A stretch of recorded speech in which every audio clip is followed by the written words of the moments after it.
I've always been so curious about the fabric printing process. As a designer, I want to know everything I can about the way the printing process works so my art can be as strong as possible. As the creative director of Cotton and Steel, I want that for all of our designers.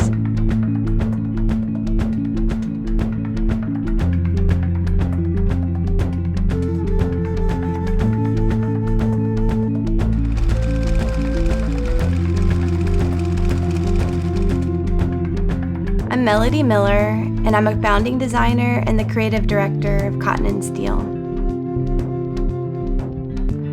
In January, I had the opportunity to travel to Japan and visit our manufacturing facilities while our first collection was being produced. I flew into Tokyo and took the train to Kyoto.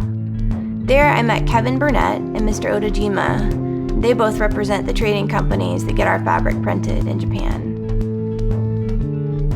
They'd put together a 3-day itinerary so I could see firsthand the entire process of how our fabric is made.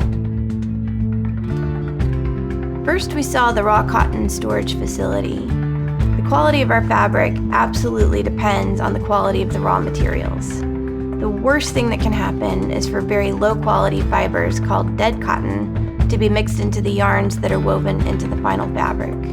Those fibers won't take the dye stuff evenly, and they create extra nubs and pilling later on. When we start with the highest quality fibers, our final product has fewer defects and a much nicer hand.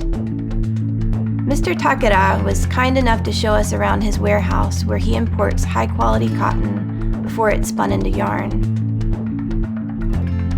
The cotton is stored in huge bales and organized by the country it came from. There was cotton from the USA, Egypt, Turkey, Australia, Zimbabwe, Brazil, and many other countries. The individual cotton fibers are called staples, and each country is known for different staple lengths. Egypt is famous for long staples, which are used to make the finest threads. Cotton with short staples is used to make thicker thread, kind of like what you would find in denim. The manufacturing process begins when cotton is transported from the storage facility to the yarn spinning facility. The best yarns are made from blending fibers of different staple lengths.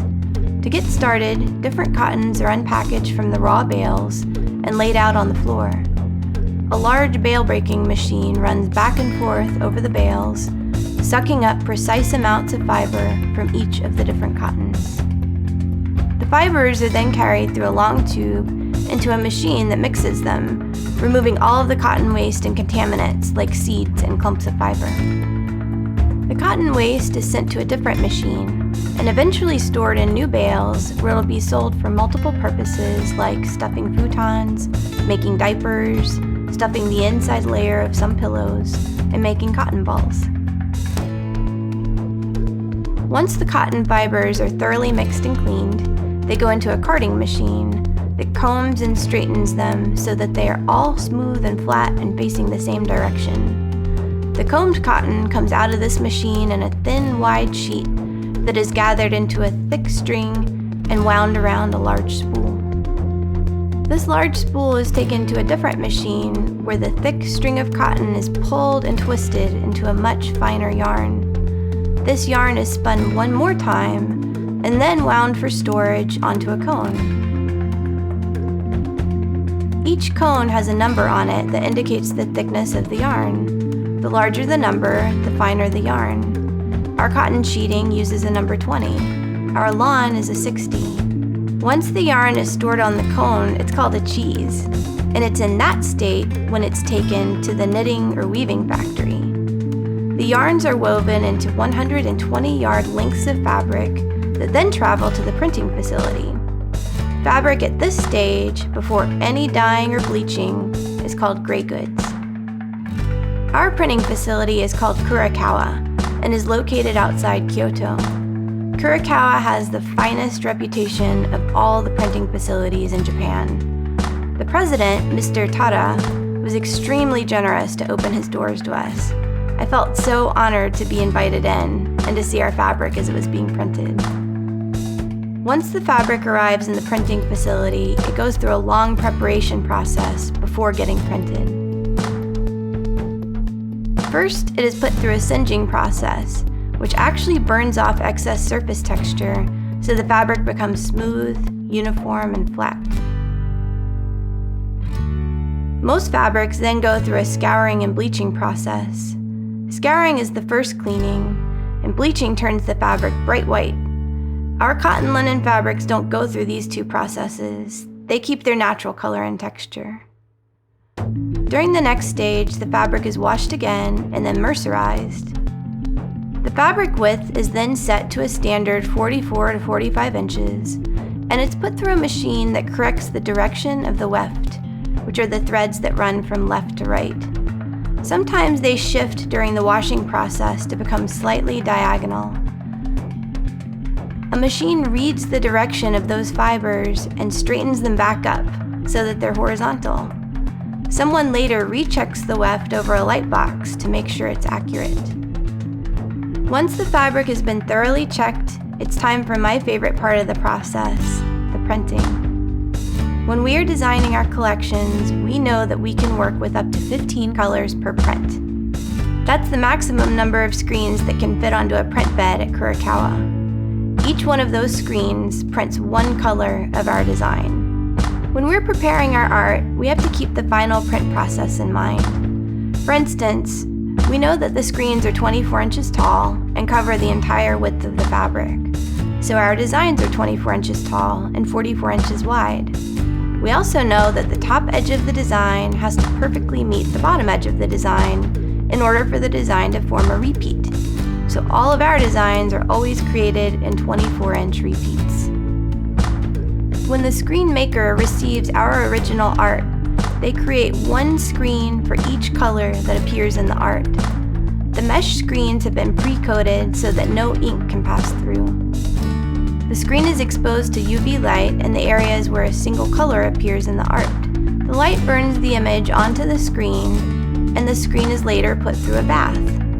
The areas that were exposed to UV light are washed away so that the ink can now pass through. The first time we see our designs on fabric are when we receive strike-offs, our first proofs from the factory. I was surprised to learn that the strike-offs are all created by hand. When the factory receives our original art on paper, it is put through a machine that reads the color under a light and comes up with a formula for mixing that color. That formula is taken to a lab called the Color Kitchen, and an ink paste is mixed. This paste is tested on fabric and manually tweaked and adjusted until the color appears as accurate as possible. Once the color looks accurate, the design is hand-printed onto fabric using each of the screens. This sample print is sent back to the designer for color correction and approval. Once the designer approves the strike-off, the final color recipes are recorded and sent to the printing facility where the color is mixed for bulk production. When it's time to print, all of the screens for a design are lined up on a print bed, usually in order from darkest to lightest color, and the fabric travels on a conveyor belt beneath the screens. Squeegees pull the ink across, forcing ink through the openings in each screen and onto the fabric. Then the screens lift up, and the fabric quickly moves to the next position. These machines can print about 10,000 yards of fabric a day. At the end of the line, the fabric is dried by a fan as it drops into a large bin. It's steamed to set the ink, and then it's washed to make it clean and soft. It's then put through one more process that sets the final width and controls the shrinkage of the fabric for the end consumer. At this stage, the fabric is still just a little stiff, almost like laundry when it comes off a clothesline. So it goes through the calendering process that gives it a softer finish, a nice hand, and a little bit of loft. The fabric is then sanforized, which is the final shrinkage control process, before it goes to inspection, where any defects are removed or corrected. The fabric is measured, put on big rolls, and then packed and shipped out of the facility. I'm so happy to have learned all about our printing process in Japan. I was able to see firsthand the precision, attention to detail, and focus on quality that our manufacturing delivers, beginning with the cotton fibers all the way to the final touches of the printing process. I believe we are bringing the best possible fabric to you.